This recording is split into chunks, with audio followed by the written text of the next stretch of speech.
Let's get ready to rumble! ZingerNation jam-packed show today. Peloton up 5%. What's up, disciplined investor? We got Benzinga CEO Jason Raznick here with us. The man, the myth, the legend, Tom Nash. Peter Schiff on the Power Hour with us live today. Interesting, different, unique, innovative companies. Mia, you are live with us on the Power Hour. What's up? Thank you so much for inviting me on. Jessica Billingsley, that is the CEO of Akerna. The best trade idea resource out there. Yo, what's going on, everybody? Happy Wednesday, hump day. Woo! We are back at it for another day. This is the Power Hour. This is the Trade Idea Show. Let's get into it. I'm going to drop one right off the top. I'm going to make a pitch for Coinbase. So we're going to get to that in just a minute here. Also on our radar for today, Ben from Story Trading. He has some big news to share. He's also got a couple tickers to talk about, specifically SMSI and AEHR. So we're going to dive into those symbols. Spirit Airlines, let's check in there. PKKFF, let's cover that one as well. And also, if we have time, let's just get to small caps in general. The small caps have gotten beaten up, so let's again, if we have some time, we will get into those. But first things first, guys, this is the Trade Idea Show. You know, we like to get those ideas pumping. I am going to make the case for Coinbase coming off of their most recent earnings report. All right, so Coinbase reported earnings after the close yesterday. Let's go ahead and take a look at the numbers. All right, so this was the report that we got yesterday. They put up revenue of $2.2 billion. That's compared to an estimate of $1.8 billion. If we were to take this quarter and run it out over the course of a year, that is an $8.8 billion run rate on revenue. That said, the company did come out and they said they expect Q3 to be slower than Q2. I think that we would all expect that to be the case. If we think about what months Q2 was for, those were the months of April, May, and June. Q3, those are going to be the months of July, August, September. July, tough month for crypto investors. August, we're picking up. We're getting some steam. But still, it wasn't like the frenzy, the crypto craziness that we saw that took place in Q2. So let's go ahead and discount these numbers. So I'm like, let's say that revenue shrinks by, let's call it a third of what it did this past quarter. I think that's pretty fair. I would guess somewhere between a 30 and a 40% decline from that most recent quarter. So if we take that $8.8 billion run rate, we multiply it by 0.66, that gives us about $6 billion of revenue run rate on Coinbase. Now, if we go ahead and we look at their market cap, $56 billion divided by $6 billion of revenue, that is a 9 times price to sales ratio. The company has very clean books. There's no debt we need to be worried about or anything like that to get to a clean EV. We can just use price to sales on this one. 9 times price to sales. If we want to go ahead and compare that to the S&P 500, it's about double. So it is a premium over the companies in the S&P 500. But when you look at what's in the S&P 500, those are like your Apples, your Caterpillars, much more developed, mature companies that are not growing at anywhere near the clip that Coinbase is growing. I do generally believe that crypto is going to be a part of our lives into the future. How long will that mass adoption take? I'm not sure. So I'm pitching this one as a long-term trade, as a valuation trade. Again, it's our chance to buy Coinbase at 9 times sales, and that's even discounting their current revenue run rate by 33%. I am long and strong Coinbase. I was long and strong it into the earnings report. We didn't talk about it as an earnings trade because this is a long-term holding of mine rather than like a short-term swing trade. Rocket, ticker RKT, that is our earnings swing trade for this week. We're going to get Rocket's numbers after the close tomorrow. So there's my pitch, opening it up with some fire. Coinbase long-term holding in the chat. If you like the Coinbase pick, drop the 1. If you don't like it, drop the 2. I'm curious where everybody is at with this one. and that will conclude us through my opening monologue. All right, so there's my first pitch, and again, guys, today we're trying to bring some fire on here. We're trying to keep the idea flow going. If we're not dropping ideas, we're not getting some brain power going. We're wasting our time. So I'm going to throw this one out to the chat as well. Stocks that you guys like, stocks that you're in, drop them in the chat. I want to see where everybody is at with these names. Anything that's especially interesting today, let's see it. And without further ado, I want to bring our first guest of the day onto the show, Ben from Story Trading. He spit some fire. He came on the show. He pitched. He's come on twice. The first time he pitched a stock, it ran something like 80% over the next week. It was like a crazy move. So let's bring Ben back on here, and he's got a couple things to tell us today.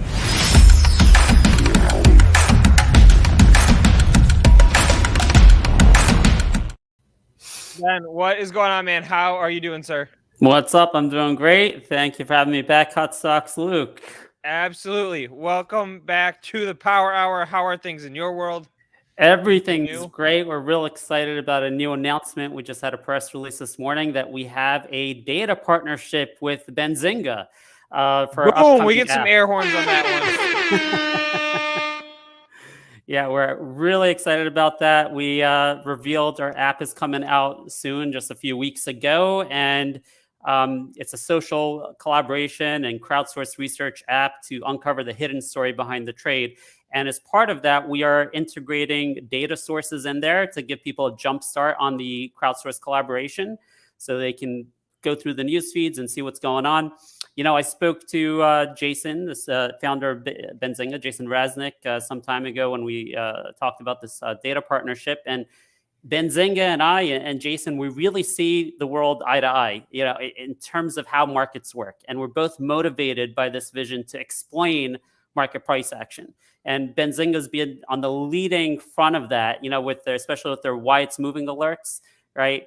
That stuff is awesome. And, you know, I have the same philosophy. I think there's a reason behind all the price action. And if you gather enough data, you can explain it. So, you know, the why it's moving alerts are great. There's something I think that is underfollowed and underappreciated at Benzinga. And we're going to be integrating that very tightly into our app to help people understand why markets are moving. Oh, there it is. Yeah, so we have the general thesis that retail participation will increase. There are systemic changes that have happened over the past several years that have kicked that change off. Everybody with the smartphone is connected to markets 24/7, can get information 24/7. We're going to become a bigger part of the trading world in financial markets. So Ben, we are proud to have you as a partner to get this partnership going. And tell us a little bit more about the app and how users get value from the app. Sure, great. Yeah, my ultimate vision is to get all this data, collaborate on the data, and then visualize that data on a chart. So you can see the catalysts and the events that are causing a price to go up or down. Now, we've already proved this out in our WhatsApp collaboration rooms, which we currently have, and our Zoom, and the two presentations I gave you. And in fact, we just had a presentation on a new stock Sunday night. Maybe I'll briefly talk about it at the end. Where it's just uncanny. Like if you have the information, you can explain almost every tick in a chart. It's really amazing. There's a lot of people out there that say the market's unexplainable, it's chaotic, and I beg to completely disagree with that. You know, if you collect enough information from enough market participants, you can really explain almost every tick. Now, I'm not talking about, you know, intraday, right? The ups and downs, but when you're looking at a longer term chart, any kind of, you know, real movements over a period of a couple days, that stuff is explainable. And we showed you those great annotated charts on both SMSI and AIR. And, you know, we'll touch base on that a little bit soon, what's happened since we presented. And this new pick we had Sunday night, we have a YouTube video on it. And the annotation we did on that chart is second. I mean, it's amazing. All right, so Ben, I'm going to ask you this. You have the two symbols that you've pitched previously on the show. You have updates for those already. It sounds like you have a new one as well. I mean, let's hit them. Where do you All want to right, start? let's start with air. I was not planning on sharing my screen, but maybe I will here. Just to There we share go. my Yeah. chart here. Okay. So here we go. We got And the again, guys, this is ticker AEHR, right. Alpha Echo Hotel Romeo. Somebody drop that in the chat. Help your fellow chatters out. And of course, hit that like button. Share the stream. Let's get the idea flow going. All right, great. So you can see my chart, right? There? No, we can't I'm see it yet. sorry. Little technical bug over here. I guess it's this screen. What do you see now? There we go. Now we got it. We see a There. chart. It looks Okay. like a Thinkorswim chart, maybe. Yeah, it's E-Trade. So E-Trade. you see it had that big surge after I came on Benzinga. It's held its gains. First of all, that initial surge back here on the 16th was just because that $10 million order, right? And then I went on Benzinga, and people were able to validate what happened there. And within a couple hours, it just boomed. It went to like $9 and after hours. It's generally held its gains. We actually spoke. We had a private event for Story Trading members. We spoke to the CEO of AIR last night, and it was awesome. Very bullish. I mean, this is really an EV story. That's all he kept talking about was the EV is beyond expectations. It keeps on growing beyond expectations, and they're expecting more orders in EV this year. So I've not sold a single share of this since I went on the air with you, and I'm keeping that. This is a longer term hold for me at this point. Okay, and the catalyst that we're looking out for on this stock, and I'm trying to remember this properly, is we want to see more order flow. This is the company coming out and announcing they want a $5 million, $10 million, $20 million contract, correct? That's right, and I think it's pretty much. I think it's pretty much a guarantee you're going to see, and nothing's a guarantee, obviously, but based on the research we've done, I think these EV orders will keep on flowing this year. Okay, and this company does parts testing. Is that accurate? Silicon carbide chips. So these silicon carbide chips or semiconductors are used in electric vehicles. And if there's even one of these semiconductors that fails, your electric vehicle will just stop in the middle of the road. So they cannot have failures. So what they do is they burn in these semiconductors off the production line, just kind of like when you're breaking in a baseball glove to make sure it works well. So same kind of idea. They're burning them in to exclude the ones that are going to fail, right? Because it's not a perfect production process. So that's what they do. They do it better than anyone else. It's much more efficient than any other competitors, any kind of processes out there. It's installed on the factory floor. And this ensures that your electric vehicles are just not going to stop suddenly. It's a must have. Awesome. And Ben, you've certainly been right about this one for a while now. And you said you are long and strong. You have not sold a single share, correct? Since 270. Yeah, we had multiple YouTube videos out this, and we got in just before the big pop because people are just not paying attention to the story and the press releases that were coming out.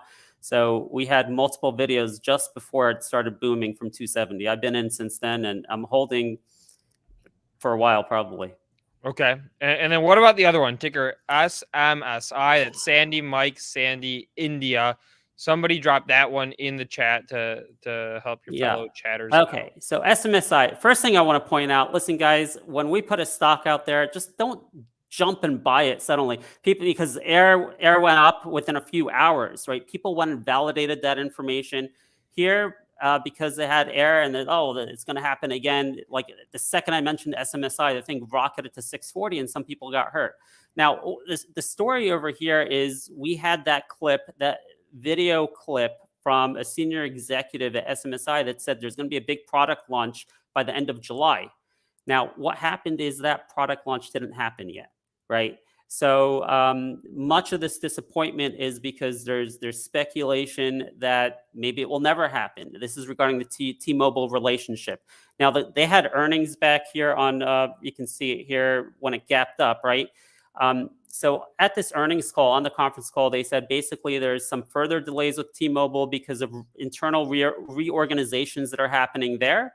So that may possibly delay some of these product launches, but they're still confident it's going to happen. At the same time, they mentioned a new relationship with AT&T. AT&T was a customer they inherited from acquisition of Location Labs from Avast. And at the time of the acquisition, AT&T said, we are not going to continue this product. We're going to sunset it and goodbye Smith. What happened? They announced on the conference call that AT&T informed them they want to stay with Smith Micro and keep using their product. So that's why you had this big gap up the next day on earnings, is because, hey, AT&T just radically increases the total addressable market in their pipeline. Yet at the same time, see this big sell-off? Through different communities I'm in, we're able to identify actual people that were doing this. These are retail sellers, not institutions. Retail sellers who felt that this T-Mobile delay and the reorganization brings some additional risk that they didn't appreciate before, and maybe T-Mobile will never close, things like that. So that's why it's been selling off. And obviously there's a market here. There's buyers and sellers, people who believe that risk is unfounded. We're actually speaking to the CFO and some other executive management of SMSI today at 4:30 to get clarification on what the status of T-Mobile is.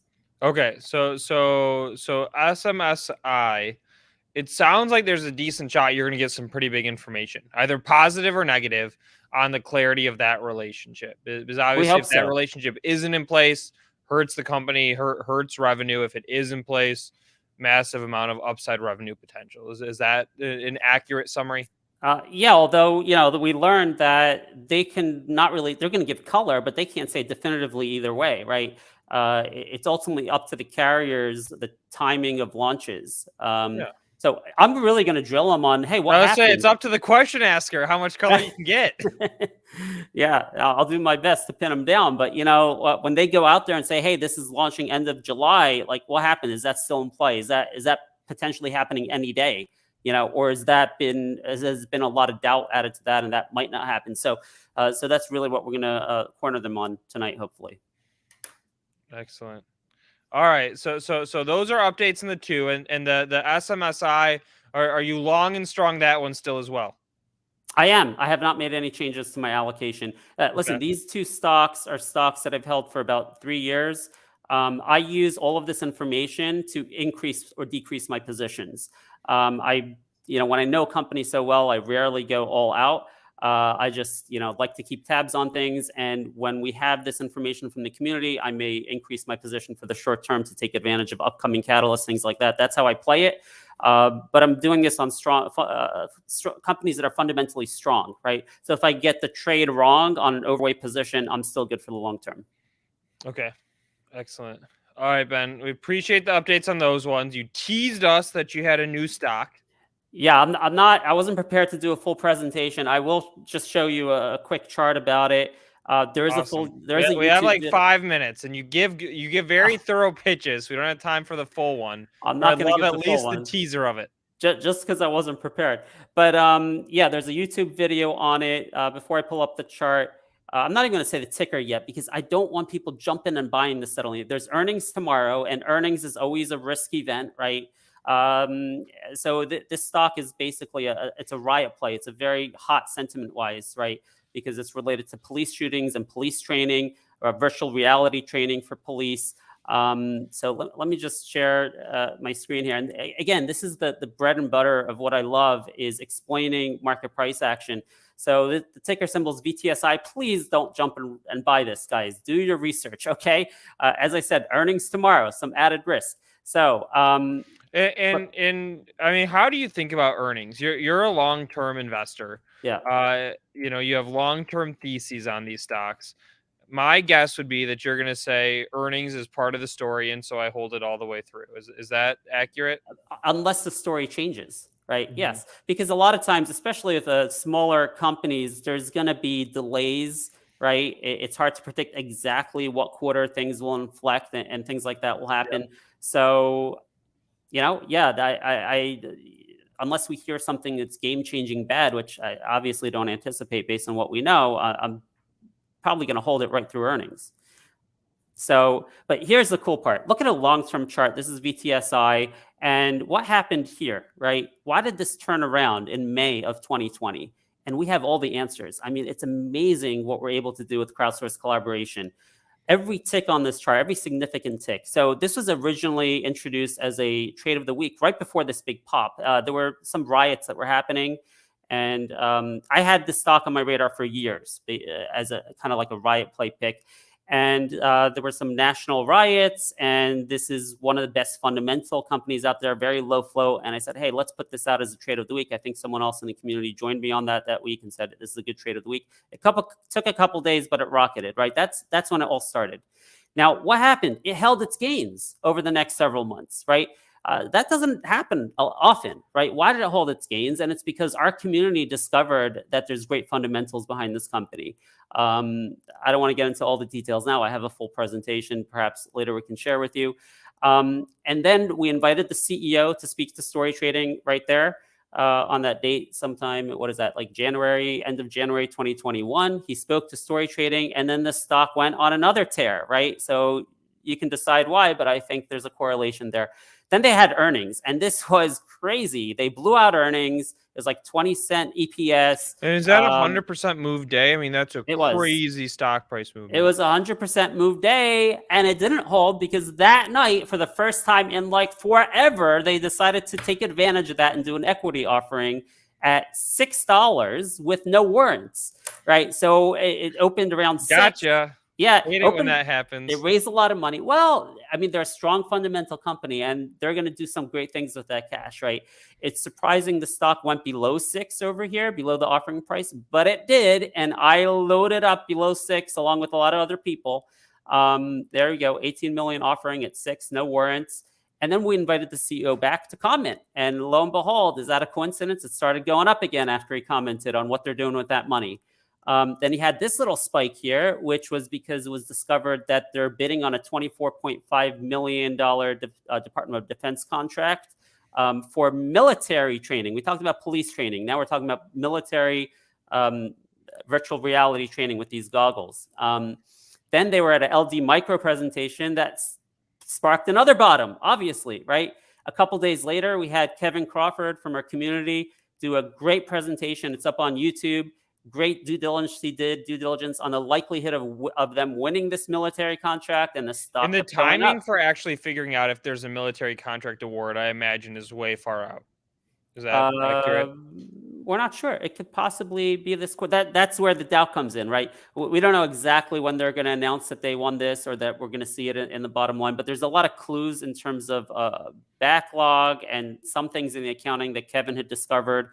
That he thinks they're gearing up to win this contract. And Ben, question from the chat: is this company based out of Arizona? Actually, great question. I should know, but I don't know off the top of my head where they're based. All right, sorry, I cut you off. Keep going. Nope, no, that's it. That was a chart. I have a whole bunch of other slides, but I wasn't prepared to show them. Yeah, you can check out the YouTube presentation on that to see the full slide deck. Well, I appreciate that we can catch you off guard. You're not prepared to pitch it, and you'll still come through and give us the rundown and then sort of tease us on the thesis.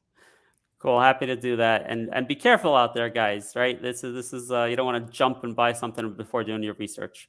Exactly. I want to remind everyone with our app coming up with that Benzinga data stream that's going to be in there, you can go to storytrading.com and sign up for a wait list. We have our private beta coming out soon. It's going to be by invitation code only. So if you want to be first to try out the app, make sure to go to storytrading.com right now and put your email address in there. Boom. All right. Give us that site one more time. Oh, we have it in the chat. There it is. It's up on the screen. Even better. Let's go. Producer AD is on his trip today. All right. Oh, by the way, I want to say I like your presentation on Coinbase. I think that's some good numbers, good presentation, good pitch. I might look into that myself.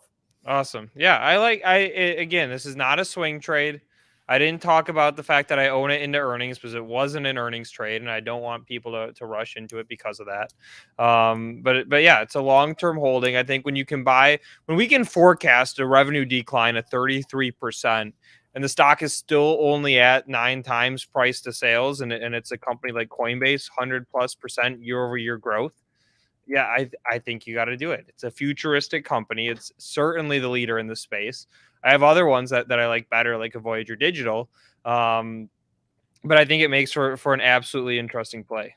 Yeah, I think the opposite side of the trade, the people who are shorting it or not buying it, it's a crypto play, you gotta have strong thesis that's going to keep going, right? For sure. Yeah. Right. And you got to be okay saying, am I going to hold this stock for the next year if Bitcoin settles at 20K and stays there? Yeah. You know, that's the question to ask yourself.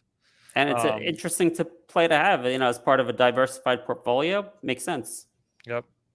Awesome, Ben. Well, we appreciate the partnership again. For anybody just joining us, Story Trading, Benzinga, joining forces to build a badass product. You have the link on the screen. Go check it out. Get that registration in there. And again, guys, Ben just pitched us through 3 tickers. He's holding them long and strong. I'll recap them really quick. Ticker AEHR, that's Alpha Echo Hotel Romeo. Ticker SMSI, Sandy Mike Sandy India. And ticker, is it VSTI or VTSI? VTSI. VTSI. I wrote it down wrong. So that's Victor Tango Sandy India. Somebody drop all 3 of those symbols in the chat. Help your fellow chatters out. Tell us what you're trading, what you're long today. I saw some people posting about HIMS as an interesting one, getting smoked today. Earnings after the close. Playboy down today after earnings. Other stocks you guys are looking at, let's check it out. Sounds good. Well, Thanks, awesome, Luke. Ben. Appreciate you joining us as always. All right, guys, we're about halfway through. This is the Power Hour. This is the Trade Idea Show. We just hit the pitches. We keep them coming. I want to see the stocks that you guys are looking at in the chat. I see somebody saying Coinbase only 9 times sales. Yes, that's expensive. It's double the S&P 500. But again, we're talking about a stock that has a much different growth profile than an S&P 500. Clean balance sheet, no debt on it, et cetera. Fubo, I saw that one trending this morning. Yep, I mean, Fubo crushed earnings after market close yesterday. The stock was up about 10%. Kind of been trading off throughout the day. I mean, I think it's off its intraday highs. Let's check on that. Yeah, your line in the sand, guys. Your next big point of resistance is $35. If you're looking at the stock, there may be some room up to that. That's going to be your next line to cross. That said, if we look at this daily candle and we zoom in at it, it doesn't look pretty. Looks like we're towards the bottom of the day. Yeah, and I mean, Luke, this is a stock that I am long, not necessarily for a trade. I just have it in my portfolio. I gave my thesis with Spencer yesterday, but essentially, Fubo is trying to become the go-to live streamers service for sports. And why that's important, Luke, is because advertisers will pay a premium for ads in live sporting events, because no one watches essentially anything else live other than sports now. So if if you're buying commercial space on, Hulu or something where someone's just watching shows, people skip those commercials all the time. If people are tuned into a sporting event, they have to watch the ads live. So I think they will continue to raise revenue. Fubo will through advertisements. But let's see. I see we're looking at Ride now. Yeah, we're looking at Ride. That was one that somebody dropped in the chat. It looks like there was a call that was purchased. I mean, this is sort of an ugly chart, but you have earnings after the close today. Depending on how cheap these calls are, that could be an interesting one. This would be a total YOLO flyer call. And basically what you'd be looking out for is you want to look out for timing. I think that's what's we're going to need to see to get this stock going. We're going to need to see production volume timing. We're going to see commercial timing. It's not like we're looking out for revenue. The company's early for that. We want timing. We want production estimates for this year, for next year, for 23. If the calls are dirt cheap, it could be an interesting rider. I don't know. I'm not hitting it, but I'm throwing that idea out there. I wonder, would you rather hold Ride right now or Nikola? Definitely Ride. I have. Oh shit, we haven't talked about this trade in a while. This is one I put on like 3 months ago. I have $2 strike Nikola puts.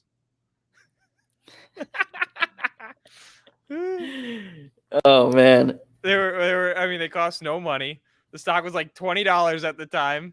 I bought them way out. They're like leaps on leaps. I bought them as far out as I could. It was $2.50. It was more of a statement about the company than an actual trade. Right. And all right, I'm putting that one on the list, producer AB. We're gonna have to look at those puts tomorrow. all right, I totally forgot about that. I'm writing it down too. And then another EV play that we don't really spend a lot of time talking about, Luke, is BYD. I think it's no, not Boyd Gaming, BYD. I think it's OTC right now, so it's like BYDDF or something. It's Warren Buffett's. He has a lot of money invested into this EV play. It's based in China, and I don't know. I mean, it has my attention because it's a $120 billion market cap EV stock, or sorry, OTC stock. Yeah, That's double the market cap of my Coinbase I pitched at the top of the show. I don't understand why it's still an OTC stock. I guess because it's operating in China. But I mean, look, Warren Buffett, I don't know what else to say other than that he has a good track record investing in companies, right? Mm-hmm. So this one's interesting to me. I think if we see it come down a little bit, it's trading at about $34-$35 right now. Let's see the all-time high. It's pretty much at its all-time highs. But I think that, who knows? I mean, I think as long as we don't see Warren Buffett sell any shares, that the stock's going to do really well. Yep. All right, it's interesting. I don't know anything about it. I haven't looked it up. But that's what this is, baby. Trade idea show. Get the ideas flowing. Check them out. Clove, Wish, SoFi, I think those are all earnings trades this week. I've got to hop off in a second here, producer AB. But all these high flyer earning stocks we'll take a look at. And we do have an update on our wish.com order, our favorite online reseller of crack pipes. We do have an update on it. We do? We had to hold it to tomorrow. Oh, my God. Or maybe even Friday fun day. Oh, my God. Bought I'm so some excited. random cheap shit on wish.com, and it may or may not have arrived. We need to do the unboxing. So if there's no other reason to subscribe to this channel, that's it. All right, I'll make sure I need to go get a manicure tonight so my hands look good when I put on these rings. All right, ZingerNation. Well, coming up, we've got Tim Quast from Market Structure Edge. Without further ado, let's go ahead and bring him on.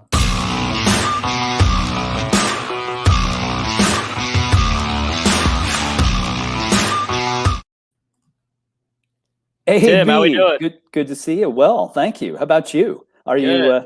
Well, I'm not out in Colorado right now, but you know. Well, you should be, and you can be. Although I have to tell you, and here's a tip for travelers among the trading crew who tunes in: don't come to Steamboat. We're putting up a sign along I-40 saying Steamboat is full. Please try again later. It's about 34% of the population of the United States appears to have descended on our lovely mountain town. And we can't handle anymore. I say that in largely in jest. Really, the trouble is I don't know if you all have followed the news, but there was a major disaster on I-70, Interstate 70, which is the primary artery if you're coming from Southern California and through Las Vegas and headed east. You're going to have to cut straight through Colorado. And we had massive storms, and a significant chunk of I-70 washed away in the Glenwood Canyon, which is near Glenwood Springs. So that means all the traffic has to route around it. And so all of that traffic is flowing up through Craig, Colorado, along Highway 40. And if you're coming from the east, then it routes up Highway 9 up to a town called Kremling.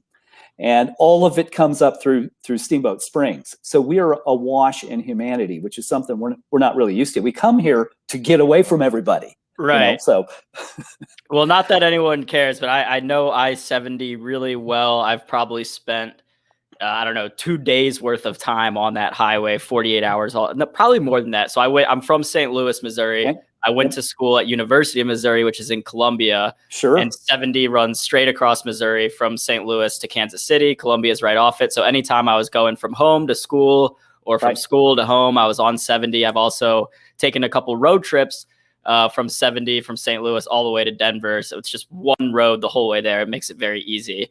But yeah, I've spent a bunch of time on 70. I did not hear about that though. So that's in Colorado, that part of the it's of the in highway. Colorado, right? So if you're if you're trading from the highway, avoid I-70 through Colorado.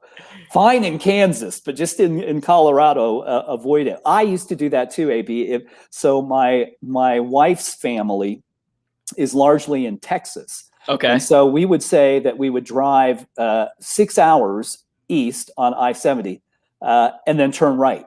The road's straight. So right. and that'll take you through Wichita and down through Oklahoma and right into Denton and Plano and Frisco and all that Dallas area of Texas. But it was 6 hours turn right and that's your route down to Texas. Yeah, driving from St. Louis to Colorado, once you get through I mean, not that Missouri's that interesting driving through it, but once you hit Kansas, there's like nothing for and the whole first part of Colorado coming from the east side is just like Kansas. Then you finally hit the mountains and it gets. But yeah, the Rockies are beautiful this time. I'm jealous. But enough about Colorado. Enough about highways. Let's get to some trades. Maybe Tim, real quick, if we have anyone that's not familiar with Market Structure Edge, do you mind just sharing your screen? Sure. Yeah. Showing the platform. And in case you thought that AB and I were just wandering around, we're not. The whole purpose of talking about the route is you got to, if you want to beat the market, you have to understand it, and you have to understand how to navigate it.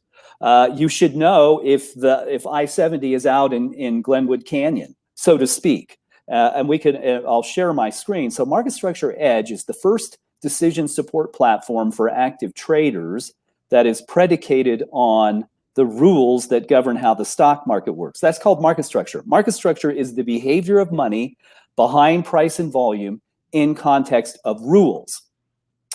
Because the market is a grocery store. It's a store. There are different demographics. If you're Gap and you operate stores, you know who the consumers are, who's coming in the store, at what time of the day, what are their demographics, what are their income levels, where do they go in the store, what do they consume, so that you can stock the shelf and make sure that your supply chain works and people can continue to come to Gap and spend money. Well, have you thought about that in the stock market? Most of the time we don't. The trouble is the people who are very good at it do. They understand how the stock market works. And I'm going to give you an example here.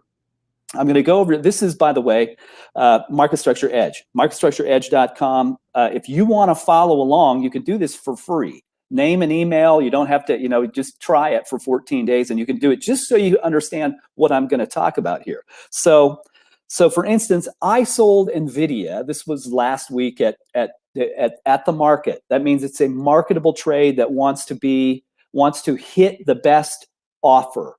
So just 50 shares. And there's a reason for that. So if your trade is under 100 shares and it's at the market, you should know this.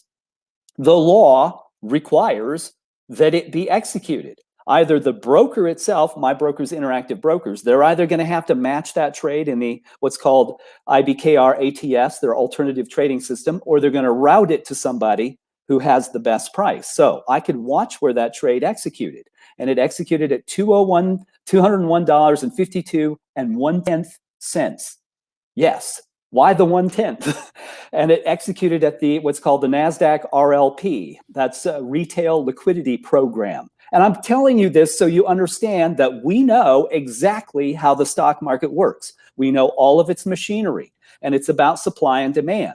And you want to buy things with rising demand and constrained supply and sell things or short them that have rising supply and falling demand. It's not complicated, but you have to first understand how the market works. We can't beat it if we don't know it. And I'm telling you, Citadel Securities and Virtu and Hudson River Trading and Quant Lab and Infinium and GTS and Jane Street, I could go on and on. They know how the market works. And that's why they're very successful. So that trade went to the retail liquidity program at the NASDAQ at 1/10 of a penny better than the best displayed price. That's the law. And they paid 1/10 more for it. And then the NASDAQ paid them 1.5 cents to buy it. All right, so do the spread on that. So the spread on 1/10 of a penny versus 1.5 pennies is 1,400%.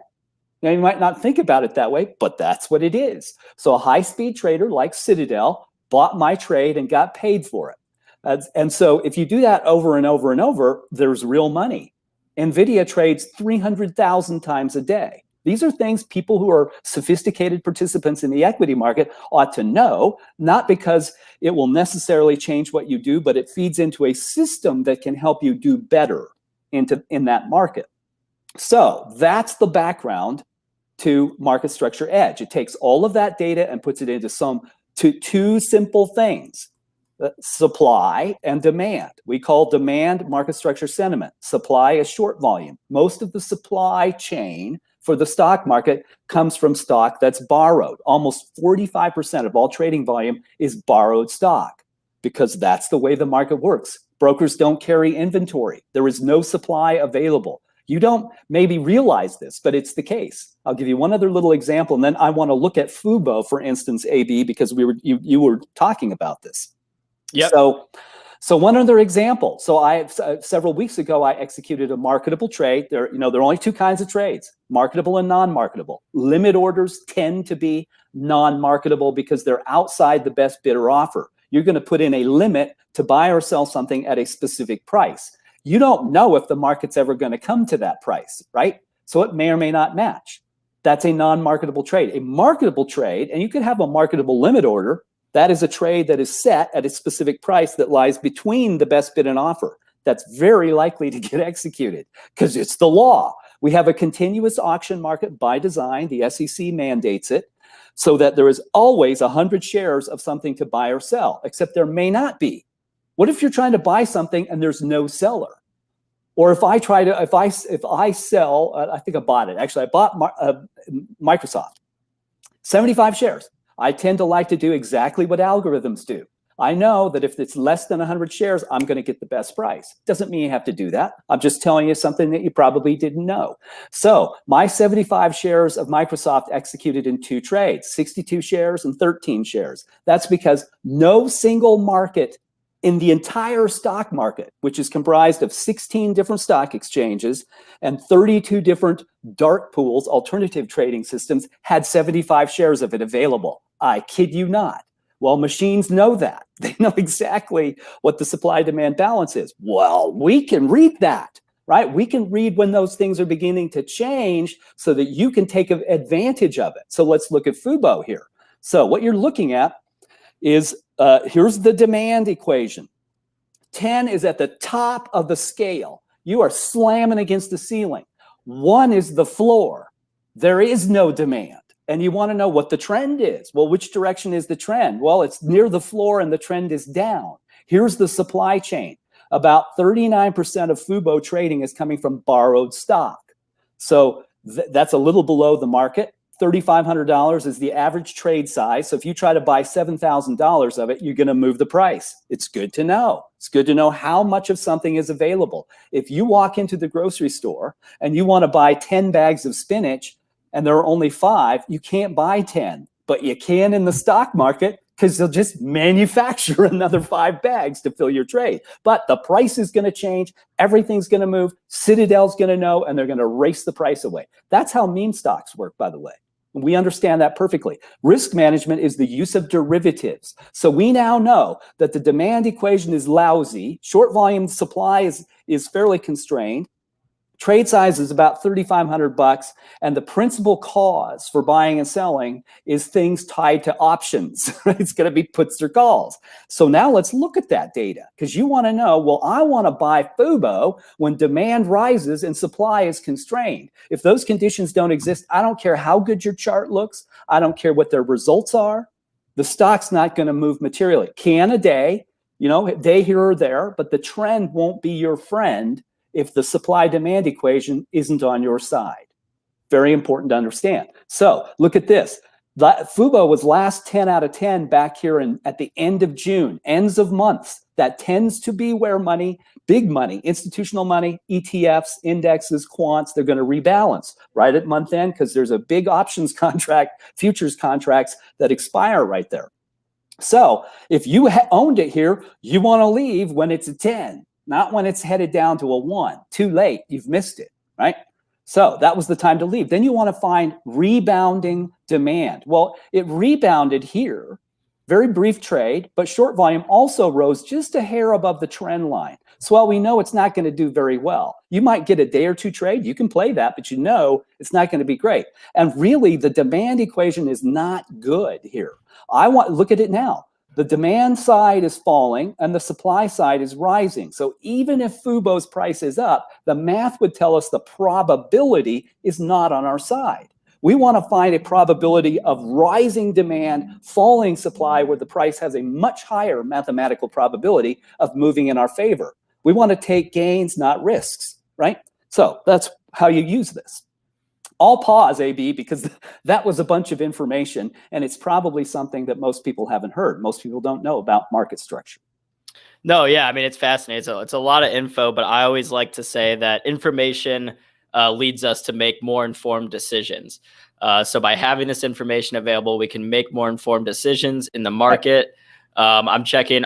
If you want to go back to your market structure, I'll watch the chat for any questions coming out. Okay, if we have, if there's a ticker that we want to look at and provide, it has to be in the national market system. You were talking about some OTC stocks. Important thing to know here, folks. So the OTC market, that is the over-the-counter market, the pink sheets it used to be called. The gray sheets are another version of that. There's a whole different set of rules. There is no regulation national market system in those stocks. It's a very vibrant market, over 10,000 issues in it, but the rules are not the same. You don't have to trade at a single best national price. So it's a much harder market to understand supply and demand in. Look, I like it. In some ways, it's a freer market than is the national market system. The national market system is about 3,500 stocks. It's roughly the Russell 3000. About 500 stocks are microcaps. They're about 0.1% of market cap. So 99.9% of all market cap is in the Russell 3000. That's the 3,000 largest stocks ranked by market cap. So if you have something in that market, we know everything that's occurring in it. Outside of that, we don't. Different rule set. Sorry, AP. Got it. No, thank you. So Andre in the chat's asking about Intel or Apple. Okay. So we can check those out. But Tim, I imagine that within the last year, with all of the short squeezes we've seen of GameStop, AMC and stuff, have you seen a lot of your customers more interested in the short volume on your site? Well, yes, we have. There's been an explosion of interest in this platform. I mean, it has grown rapidly because it's a new approach. It's not, the data aren't new. If you look at the data science up here, in fact, I wrote about this in we send daily market desk notes to the subscribers, and I wrote about this today, that I started looking at this data as an investor relations officer, the liaison to Wall Street for a public company, a mini Verizon called SureWest Communications, long gone. It was acquired, rolled up in what's called rural local exchange carrier deals. But I learned then that I could go look at all the trade execution data and correlate it to what my holders were doing and see who was executing the trades. So that was the seed planted that became Market Structure Edge 20 years later. It is about how the market functions. And so there's a lot of data science and a lot of history, but this data for retail investors was not available until about 4 years ago. We ran 2.5 years of tests, built the platform. It's only been out a year, so it's a very new platform. So I want to answer your question about short volume. Bless you. So there's a misunderstanding of meme stocks. Meme stocks are not caused by high short interest. That's not what does it. It's a false correlation. It led the Reddit mob to go, oh, let's go target something like Clover Health or GameStop or AMC that have high short interest. Short interest, again, for those who may not know, it is the amount of stock that has been borrowed and sold and not yet covered as a percentage of float or total shares outstanding. It's a 1974 measure. It was not created by the SEC. It was created by the Federal Reserve. We left the gold standard in 1971. The use of hedging, options, leverage, margining exploded. The Fed wanted to make sure they were tracking that as part of the money supply. So they implemented a rule for brokers, part of the Federal Reserve banking system, to report twice a month what the use of margin accounts is. Well, that's still the standard. Hasn't changed since 1974. There is very little, if any, predictive correlation between short-term price behavior and short interest. It's not what causes it. What causes meme stocks is the market maker exemption from Reg SHO, the rules that govern shorting, Rule 203B2. All right, this is the stuff we know. We are walking encyclopedias of how the market works, and our software and algorithms and mathematical models reflect them. Well, what if there's zero buying or selling by the people who own GameStop shares? And then 50,000 users of Robinhood plow limit orders to buy GME into the pipeline. What's going to happen? Well, the law is clear. The law says market makers have to take the other side of a trade, whether there is a real buyer or seller or not. And they're exempted from having to locate shares to short. They just create them.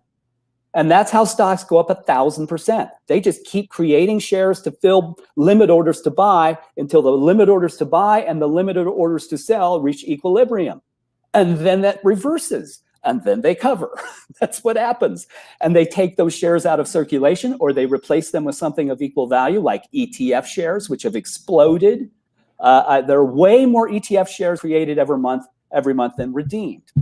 Well, that's, again, important to know, because you can see it. You can see these things happening. Let's go look at GameStop, and then we'll come back to conclude here. We'll take a quick look at Intel and Apple. Here's GME. So let's go. I want to show you this data. We could back this all the way up. Let's go back to year to date.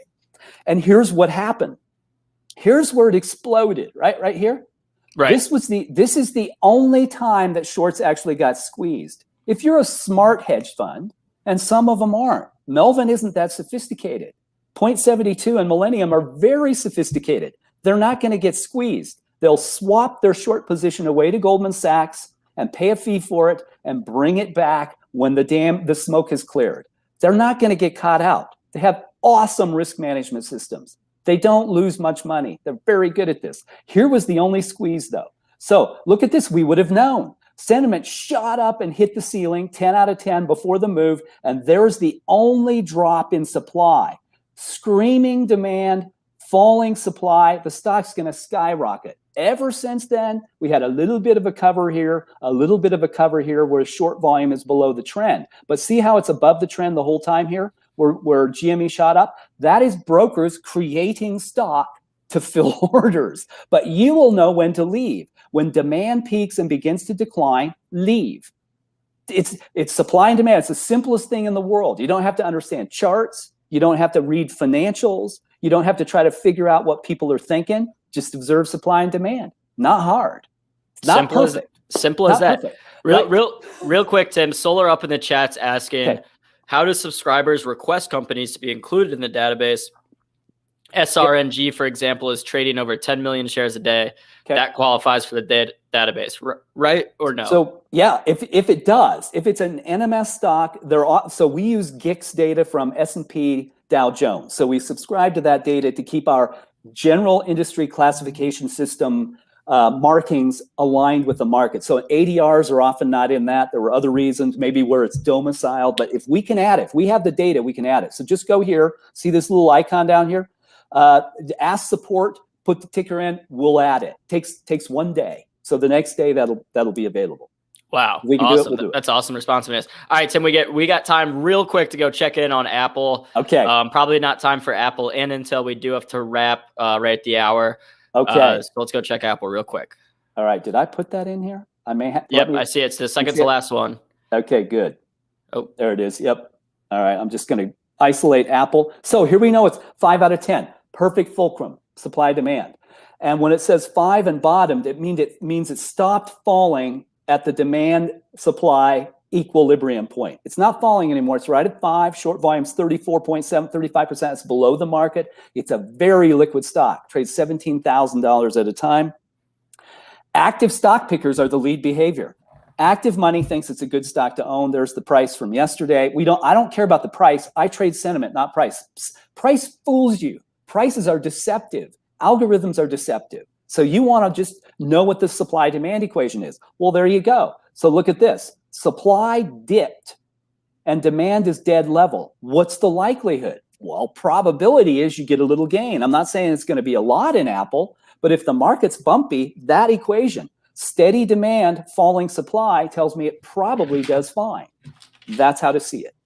Got it. Well, yeah, like I said, Tim, I mean, a lot of information, but information allows us to make more informed decisions. That's it. Not just in trading, but everywhere. But certainly when it comes to the markets, we need to know all the information that we can so we can make more informed decisions, make better trades, make profitable trades, and Market Structure Edge allows you to do that. The link is in the chat. It's in the description. So go check it out. Get your free trial. Everybody needs an edge. Right? Everyone needs an edge. There you go. That's a great right out of tagline. billions, right? That's out of billions. I've never seen that, but I've heard a bunch of people tell me I need to go watch it. It's good TV. Yes, it is. On HBO, right? Yep, it's Showtime. Showtime. You can get it through Amazon. You can get it through Amazon even. Yeah. Beautiful. All right, Tim. Right, well, guys. thank you again for coming on the show today. Enjoy your time in Colorado, and we'll see you next Wednesday. Thanks for the invitation. Good to see you. Of course. All right, y'all. That was Market Structure Edge and Tim Quast. Please smash the like for all the information he dropped for us. Without further ado, we're going to go head on over to Get Technical. We got a big show with Neil today. Shinobi Trades will be joining us at 1:30 p.m. Eastern. Shinobi's got great options, great technical analysis. So yeah, this stream will automatically redirect you over to Get Technical, so don't go anywhere. And without further ado, let's get on over there.